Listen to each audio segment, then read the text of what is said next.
What's going on, everybody? Welcome to the first ever SEQTEK podcast. My name is Matt. I am your host, and joined with me is my co-host, Ken Williamson. Ken, how you living? Doing pretty well. Excited to talk about some tech with my friends. So it's going to be good. Yeah, I am so excited for this. Thank you guys so much for tuning in. The SEQTEK podcast is a podcast that we're going to break down things happening in and around the tech world every single week. Relevant topics for people, whether you're a 20-year veteran or you've been in the industry for 2 days, whether you're a software engineer, a product owner, a CEO looking to upgrade your technology. No matter what you do, we're here to talk about the things that you need to know. I am so excited for this. And the reason why we started the SEQTEK podcast, that I'm really passionate about this, Ken, is, as you know, I've been doing this. I'm a software engineer. I've been doing this about 2 years, and I had zero tech background. I came from another industry that I was in for 14 years, and I found during COVID a boot camp that would teach you how to code. And I wanted to move into something new, found the boot camp, absolutely loved technology. And the whole time as I was trying to learn technology, I was really struggling to find content that would just tell me about the industry, that would tell me about the things I need to know about this world that I'm going into. You know what I mean? Yeah, for sure. And so that's going to be a lot of what we're doing, is bringing in guests, talking about things that if you're wanting to learn about tech, you should be interested. But if you've been in tech for a while, you should be interested. I've been in tech for about 12 years now. I started off really simple, just doing scripting in Visual Basic, and then now I'm a senior engineer, senior architect. And so I, go all the way down to the very lowest level of the code, and then up to the high level architecture and everything. And so this is really exciting to me, because we both love tech and we want to help people get into tech. And so we want to try and present a program that is digestible for whatever level of tech involvement you have, but is also interesting at whatever level of tech involvement you have. So yeah, I'm just so excited, Matt. And I think that this is going to be really good. I think it's going to be awesome. Yeah, I'm really looking forward to our conversations. We're going to post 2 episodes a month. And let's tell you a little bit about the name. Why is it called SEQTEK? The SEQTEK podcast. Well, SEQTEK is a company. It's a company that we both work for, and we're based here in Tulsa, Oklahoma. And our company has been around for a long time. As a matter of fact, I'm not going to tell you too much right now, because our first guest is one of our partners in SEQTEK that spent over 15 years in technology consulting. He's an awesome guy, so we're going to bring him here in a minute. But if you're wondering where that name comes from, it comes from the company, and it's a company that we work for that does some amazing things in tech. Yeah. And to go a little deeper on that, the founder of our company, he has a really interesting methodology thinking about software. And what he discovered is that when you're writing software, when you're doing tech, what you're doing is you're trying to write down the processes that your business is already doing, but then to streamline them using technology. And so he took the name SEQTEK from Sequoia, which was the person in Oklahoma that took the natives' language and wrote it down and gave them a written language. And so that's how we approach our tech, is that you have a business and you have processes in your business that you use. And what we want to do is we want to take those processes and we want to write them down, and we want to encode them into software so that you can work the way that you want to work. And we want to use technology to enable you. So it really is a great take on what technology can do for companies. And it's just, we're both so proud to, or well, I don't want to speak for Matt. Of course. No, absolutely. So proud to be a part of what we're a part of. Yeah. And so a lot of our guests are going to be on one side of that, right? Either the business side of moving their technology forward, or we'll be bringing in guests from other companies who maybe are software engineers or product owners who are doing the exact same thing for other companies. And so you will get a wide array of ways in which you can bring value to your company. Again, whether you're the CEO, the software engineer, the QA guy, the recruiter, no matter what you do within the tech space, this is going to be a podcast that is very relevant for you week to week. Yeah. And we want to bring it all the way down to the details with some guests. And then, like he mentioned, sometimes we're going to be talking high level about business, about strategy. How does that relate to new technological developments? How does that relate to trends in the tech industry? So there's really going to be a lot of content that is available for you. We're here to try and bring you into the tech world and to get you excited about what we're doing and what other people are doing. Yeah, absolutely. And speaking of guests, Ken, we got to just kick this thing off. We got to get it started. I'm so excited for our first guest. His name is Brent Fields. Again, he is a part owner of SEQTEK, and he has spent over 15 years in the technology consulting area. We have a lot of topics that we're going to hit with Brent. I am so excited. So we're going to take a short break, and when we come back, we'll have our guest, Brent Fields. Welcome back, everybody. We are now joined with our guest, Brent Fields. Brent, how you living, man? I'm doing good. Thank you for having me. Yeah, it's exciting to have you here. Brent, tell us a little bit about yourself. So partner at SEQTEK, family, got 3 kids. That keeps me busy. But yeah, just, overall, business wise, I always tell people that, I live at the intersection of technology and business, right?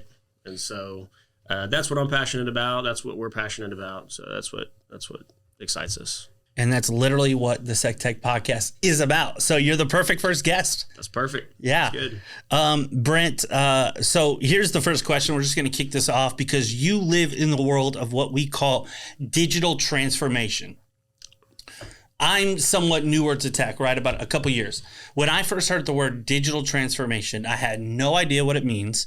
And about a year and a half later of hearing about digital transformation, I'm still a little fuzzy about what digital transformation is.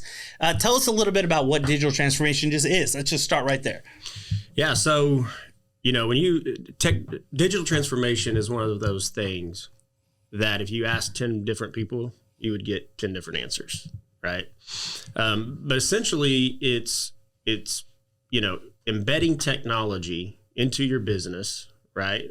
To create or modify new business processes, efficiency gains, productivity gains, or it could just be customer value, right? But essentially that is what it is at the core, right? But I always tell people, with digital transformation, companies has been transforming, businesses since, forever, right? One good case study to look at out there is Sears. So Sears, 1800s come along, right? You got a guy who's making watches, and out of nowhere, he transforms the business, and they do mail order catalogs, right? So he's transforming the business. He's transforming the marketplace, how business is. He's setting new parameters, right? New bars, new expectations. And so, he started that in the 1800s, and then 1920s roll around and they create these retail spaces, right? And not only do they create retail spaces, but they actually start to do A/B testing on where to put things and, where people will buy and what people will buy. And so they transformed the marketplace. The method to that madness. I mean, I thought about Sears as a kid. It's just that place that my mom took me to that we spent, 5 hours in. But there's so much method to that madness. I mean, it was massive, right? I mean, I remember walking to Sears stores. They were so big. Yeah. Yeah. So, I remember getting the catalogs, right? And, but you could get anything from a Sears catalog. And, that just transformed everything. But, and you go to the 80s, and Sears actually started companies and partnered with companies like Discover, Coldwell Banker. They actually partnered with IBM with a company called Prodigy, which was like a home-based internet company. This was in the 80s.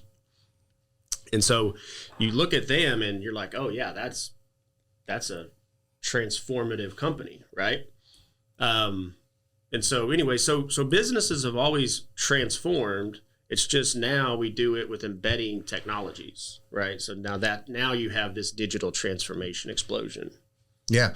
So a couple of anecdotes that are going to date me. What my first memories of Sears are, I'm sure there are other people out there that are going to get your picture taken at Sears so that mom and grandma can have some nice pictures. Yeah. And I remember that. So yeah, we talked about digital transformation kind of as the next step in the kind of continual process of businesses transforming the marketplace.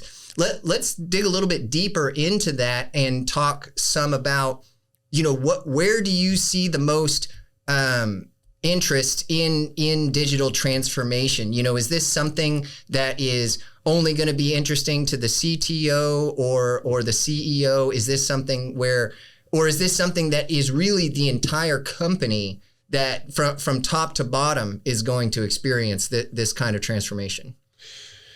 Yeah, I think the most important component to digital transformation is the customer, right? So, you have to have digital transformation in your mind for the customer. There are new customer expectations, right? If I want to go buy something online, I expect that I can check out online. I expect that it's going to be delivered to my house, right? Mm-hmm. These are just new expectations. And then you look at the B2B world, and you have, the Halliburtons of the world and, supply chain, oil and gas companies, doesn't really matter what it is, but there are new expectations. I mean, I know manufacturing companies who have shut down because they lost their biggest customers because they weren't able to go into a portal, order the supplies and have it shipped and have it delivered. Because the manufacturing company failed to, update, innovate. To go with the times. To go with it, yeah. So, I mean, really, it's, you got to get on board. Yeah. When you talked about Sears, this image came in my mind of Christmas trees, because that's where, as a family, we bought our Christmas trees every single year. And I think about it in these terms. When I think about digital transformation, you could just kind of tell me if this is accurate, kind of in your mind. I think about, there was a company that sold those Christmas trees to Sears. Sears marked up those Christmas trees and then sold them to us. Well, what digital transformation did when the internet came around is that these companies said, well, I don't really need to sell it to Sears so that they can make even more money. I can just keep profits if I just sell it straight to you and send that Christmas tree right to your door. And now my wife is one of those that she wants a new Christmas tree every year. We don't go Christmas tree shopping. We buy it online, and it comes to the house, And so when I think about what digital transformation does for companies, it's the ability to grow your business yourself and have the ability, and not every industry, but, in these kind of terms, it's the ability to move your product digitally forward in a way in which is going to capitalize gains for your company. Yeah. Yeah. One of the things with Sears, if you ask people, what happened to Sears, right? Yeah. You'll get a lot of different answers, but at the end of the day, they lacked leadership and they lacked vision that, starts from the top and then that embodies all the way down into the organization. I've seen a lot of companies who, all of the business, the employees, right? They want these changes. They want to adapt to the new technologies. The customers want to, and then you'll see a CEO and CFO that are just gritting their teeth in the corner, right? Because it's going to cost money. But But what they fail to understand is the actual value that provides. And, and at the end of the day, you get turnover, right? I mean, if you, to simplify it, right? I mean, if I hired a guy and I own a construction company and I give him a hammer and the guy down the street offers him a job and gives him a nail gun, who's he going to work for? Right? Wow. Yeah. That's so good. And so, you have to adapt with that, not only for your customers, but to keep people working for you. Yeah. So, I mean, it sounds like it starts with the customer. I think that's a key point that you're identifying, and then it goes to leadership. But, my sense is that it really trickles all the way down. Your hammer and nail gun analogy is so apt, because I just started using AI assisted coding tools, of which there are a few based on OpenAI, based on some of these AI models. And it's exactly what you're saying. It's like, if before I had a hammer, now I have a nail gun, and it doesn't change the fact that I need to know how to build something. Right? Mm-hmm. Like, that doesn't change at all. But what changes is, now, rather than having to swing 5 times or 3 times to get a big nail into it, I just pull a trigger and now I have a nail set. And so, it really feels like the digital transformation starts from the customer, is really driven by the leadership of the company, but then it really has to permeate all the way down to the individual workers that are working, and they have to keep this in mind as well. Yeah, 100%.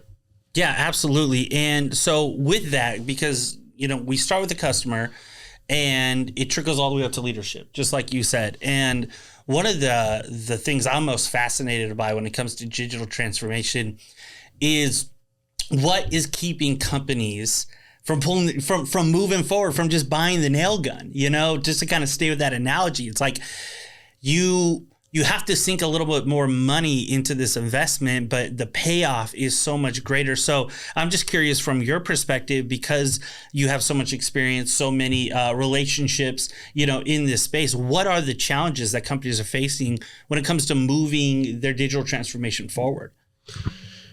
Yeah, that's a great question. That's a question I get asked a lot. And what I always tell people is, out in the marketplace, the gap between the business and technology is so wide that they can't see each other, right?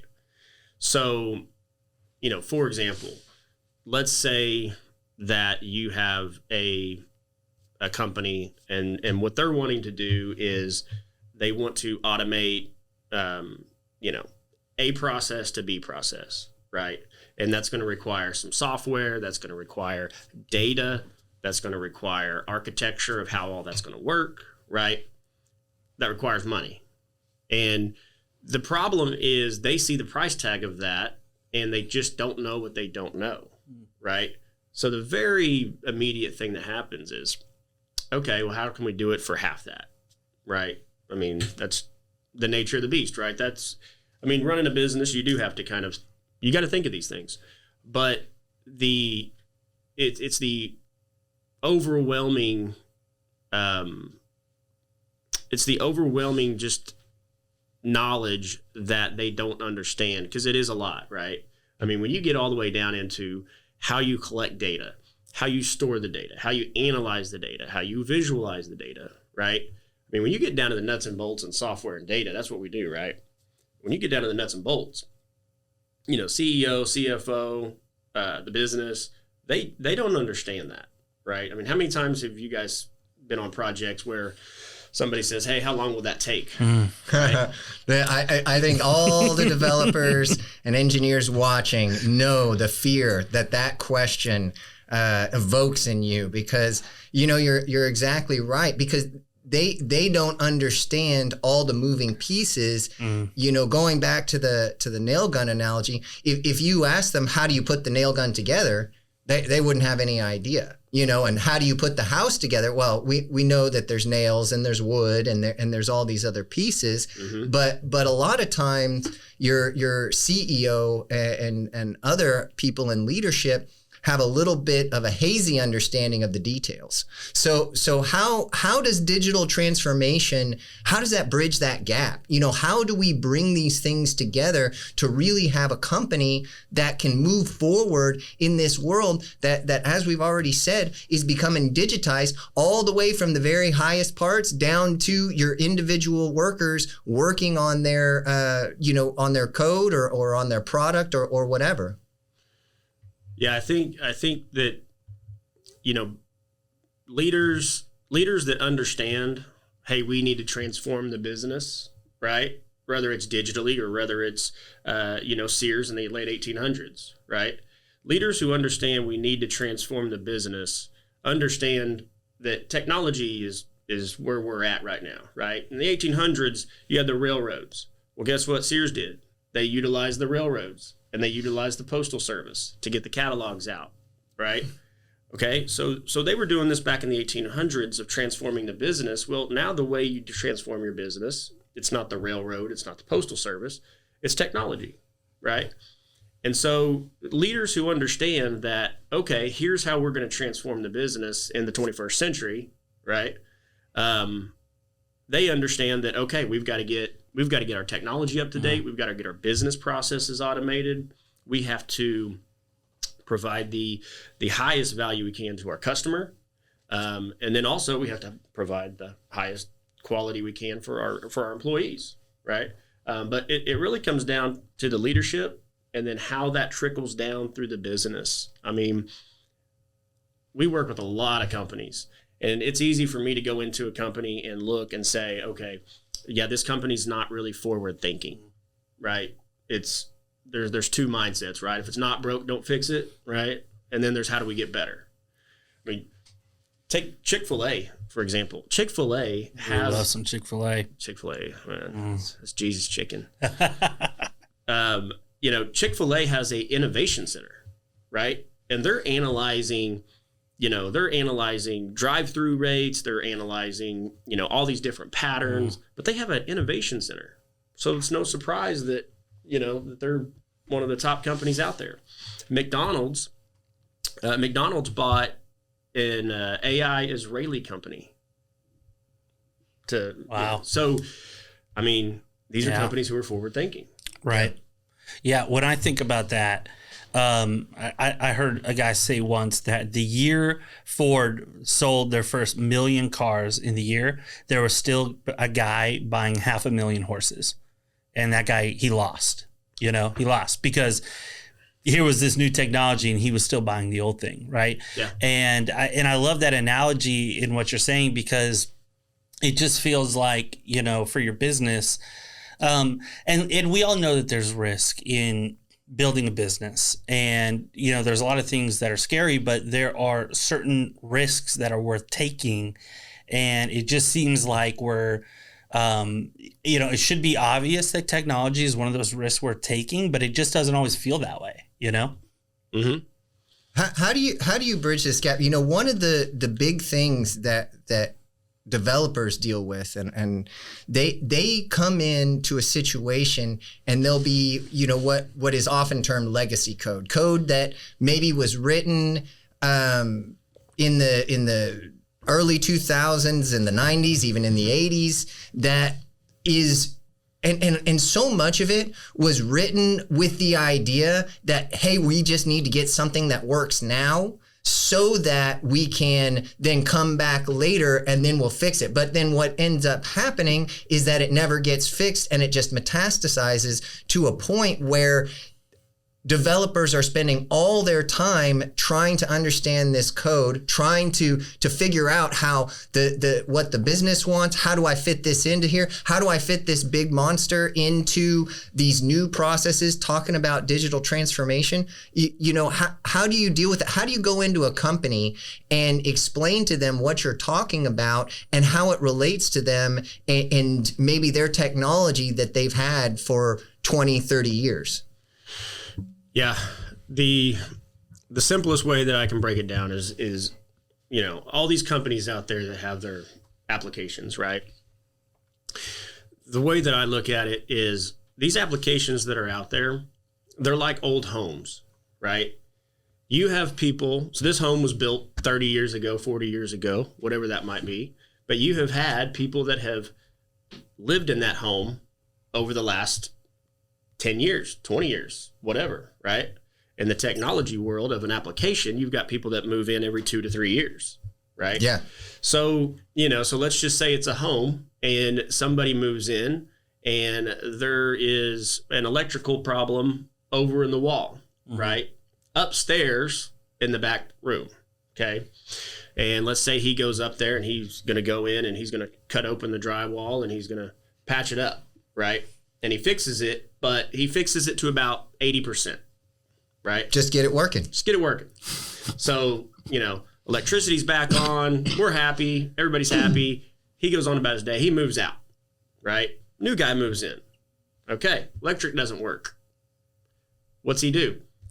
He has to read the code, right? Or analyze the entire house because the guy before him knows, just go upstairs and go to the back room, right? But he doesn't know that. But when you buy a home, nobody says, hey, here's all the things I've done. If you run into this issue, here's where you can go. This is your manual, right? Yeah. We call that documentation. Right. And so I look at every application like a home that people have lived in over several years. Yeah. That's Go ahead, Matt. nope. All you can take that away. Well, I'm really interested in how do you convince the business that when it comes to the time that, okay, we've reworked this electrical socket in the back room 5 times, but now we need to be able to run a jackhammer off of this electrical socket. And what you guys have done, there's nothing we can do now, but we have to have this. Maybe jackhammer isn't a good example, but maybe a sophisticated AV system or something. I want to turn this into my own private home theater system. I need some major power. I have 1,500 watt speakers all over that I need to power. How do you make that leap to say, just cutting open the wall and trying to fix the wiring is maybe not going to be sufficient anymore? Yeah. So, one of the things that we see a lot, I know you guys have seen it because we go into companies, we help them out. But I'm not going to say most, let's just say some, right? I don't know the exact number. But when developers have built applications over the last 15 years, they weren't really built for scale, Yeah, right? it's true. So when they were building the foundation, they were pouring a 3-inch slab for a home. When now that home needs to be 3 stories. And it really needs a 6-inch slab now. Yeah. Right. So applications, a lot of them out there just weren't built for scale. And so, they get overworked, overburdened, and it just becomes a mess. And then, you have to start to create a path. And as much as it, pains financially, time, money, everything, resources, you have to rebuild that. One, to sustain now, but also to sustain what you're going to be doing in 5 years, right? The 3-inch slab for the 1-story home that you built is not going to support your now 3-story house. But if you're growing and you're going to be now a 5-story building, that's a whole nother conversation for your foundation, right? But applications just have not really been built to scale. It's just always been tighten this up, tighten that up, put those two together.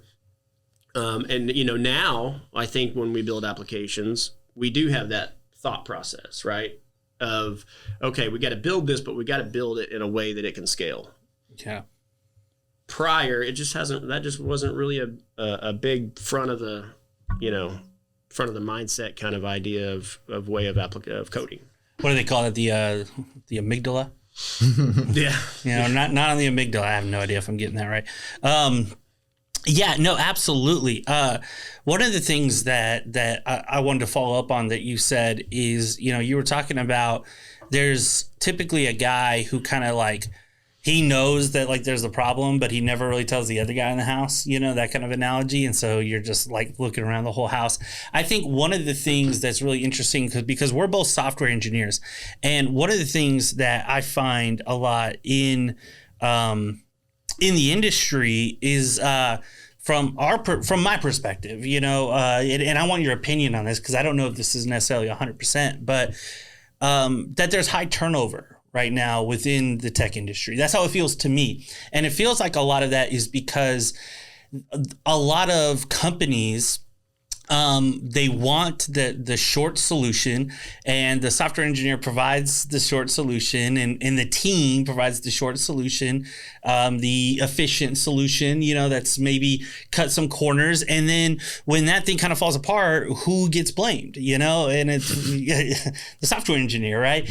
And it's kind of created this dichotomy, I believe, in some workspaces, not all, but some workspaces where software engineers kind of view roles as, something that's as temporary as the code that they're writing. Like I'm here for a year or two, and I'm going to build up, and then I'm going to leave because the way in which you're treating the job that I'm doing is short term. Why wouldn't the job be? That's my synopsis of it. Why is there high turnover in the tech industry? Is there high turnover in the tech industry?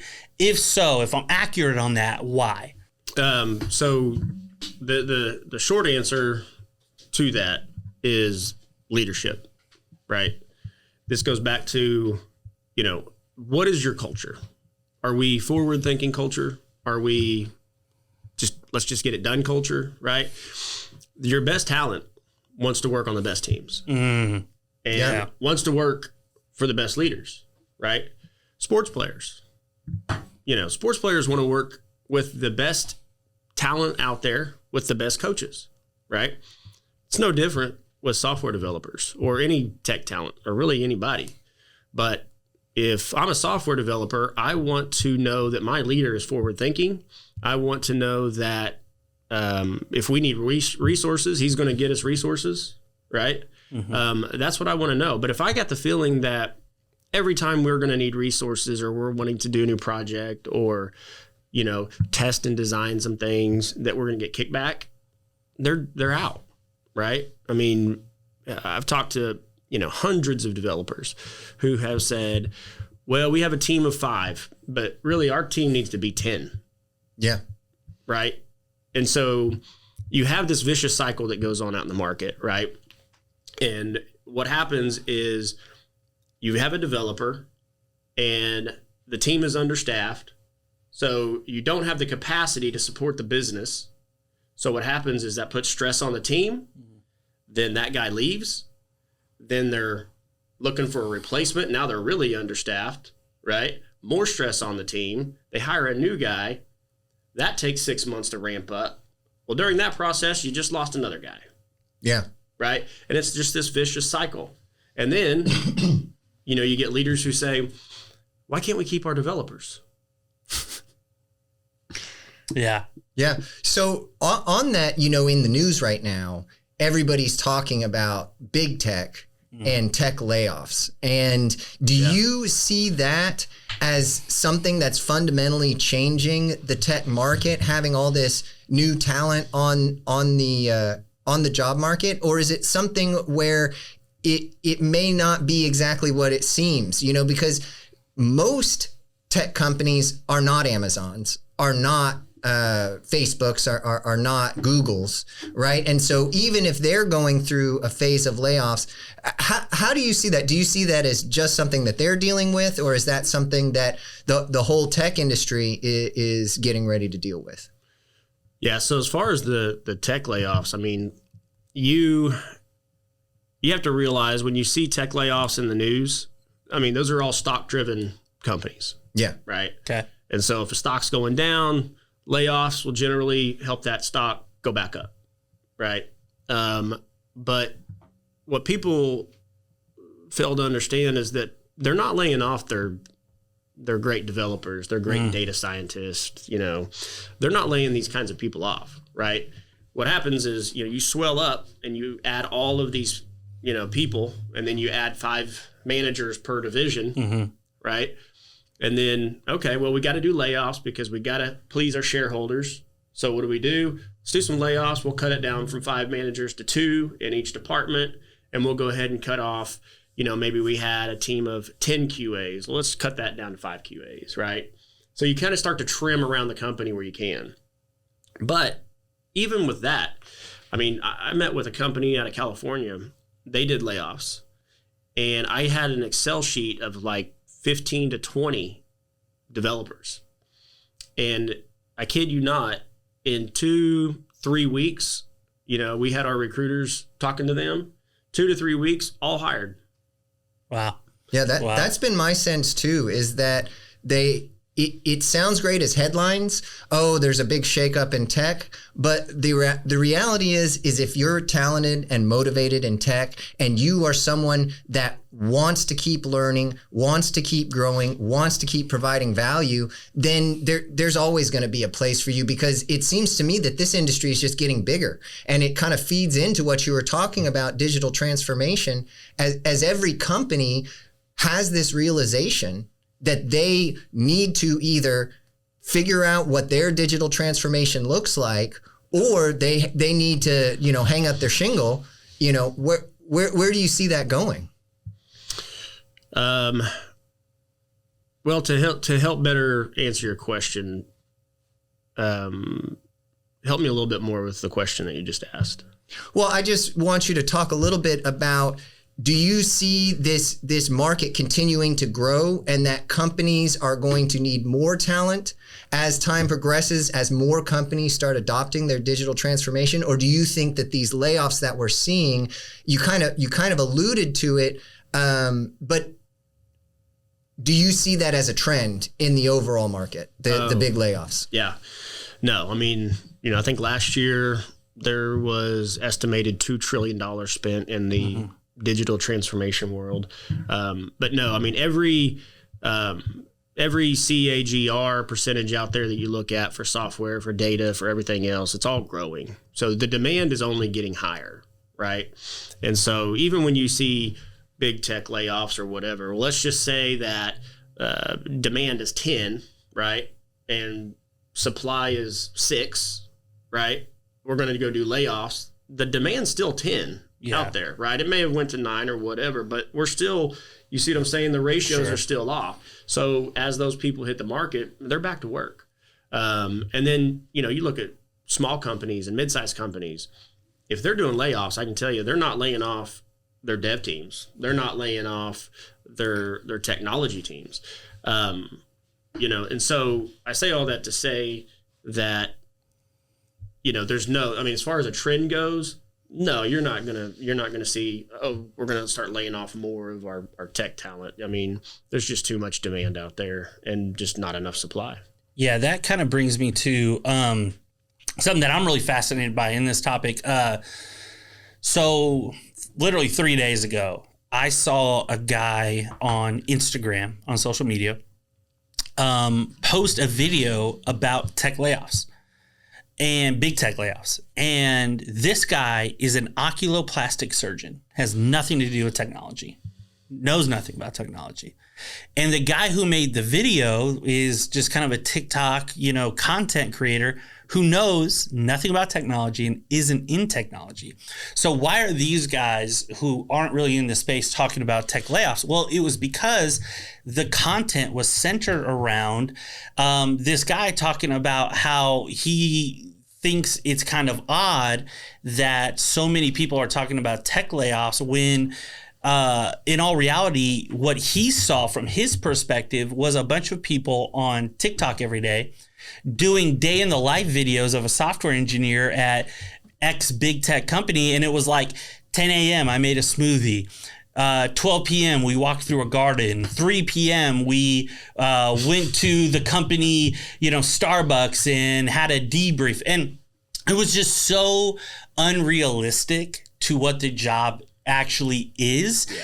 And it's like, and the guy made the point in the video, and he's not even in tech. It was like, you don't know why you were laid off when you are making videos basically telling your employer that you didn't work, you know? And I thought that that was so interesting because I really agree with what you guys are saying, which is that if you are out there as a software engineer, a product owner, whatever you do, it's really always about the same thing it's always been about. It's providing value to what you do. And when you provide value, you're valuable, you know? And so it's just kind of fascinating to me when people are talking about, you know, these tech layoffs, because as you said, I highly doubt these are the people who are actually contributing, you know, day in and day out getting laid off, you know, what's kind of your sense there? Yeah, I think that's social media being social media. Yeah. Yeah. You know? I mean, you know, it's so funny because, you know, we have a program where we bring in interns, we bring in high school students in their senior year, let them shadow. You know, I think you guys have been a part of that, but, you know, and it's so funny because what happens is everybody, for a software developer, they have the image of the backpack and the coffee and, you know, the whole cool vibe, right? Like that's the image. And you know, I'm sitting down, I've got my MacBook in the coffee shop and I'm a developer, right? That's the image that's been marketed out there. But when people come in and then they sit with our software developers as interns or as somebody in high school who might want to venture down that, you know, that avenue, they sit there and then they look at the code and they're like, is this what we're doing all day? I'm like, yeah. There you go. Good luck. And, you know, and they're with our developers. And so not to say that software development can't be fun, because it is. You know, you get to build things and automate things, and yes, but you have to be a problem solver. You have to love critical thinking. You have to embrace those things. That has to be a natural part of you. Otherwise, you'll hate the job. Yeah. You know, one of the things that I hear a lot from people, interns that I talk to is, I didn't know that there would be so much reading involved in software development, because you do, it does seem like, you know, I maybe spend a quarter to a half my time just reading through, you know, not just the latest trends, but also documentation, understanding, because we have so many tools now that people are using. There's just a lot of stuff that you have to read. So no, I think that is exactly right, and that the person looking at tech from the outside has a completely different idea about tech than how tech actually exists, and how, you know, maybe if you're working for Facebook, you can spend 30 minutes a day working and the rest of your time in meetings and at the coffee shop and at the smoothie bar. But Matt and I don't know that I've ever dealt with a day like that yet. You know what? That sounds awesome. Sign me up. Listen, that sounds great, but yeah, it's just not reality. And I think that there's two sides to that coin. One is the over exaggeration of the image, and the other one is, listen, at the end of the day, if you are a software engineer and you're spending half your day goofing off, you can't really be too surprised, you know, if you get laid off, you know, because at the end of the day, we're just talking about how marketplaces work. That's just true whether you're a software engineer or if you're the guy who was given the nail gun that we were talking about earlier and you just decide to never use it, and they look at your side of the house and it just never got built. Guess what happens, right?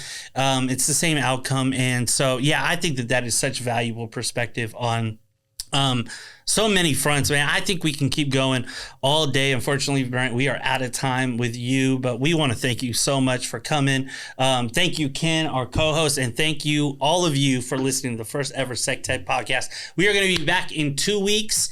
See you guys soon. Bye. Thanks a lot. Thanks for having me.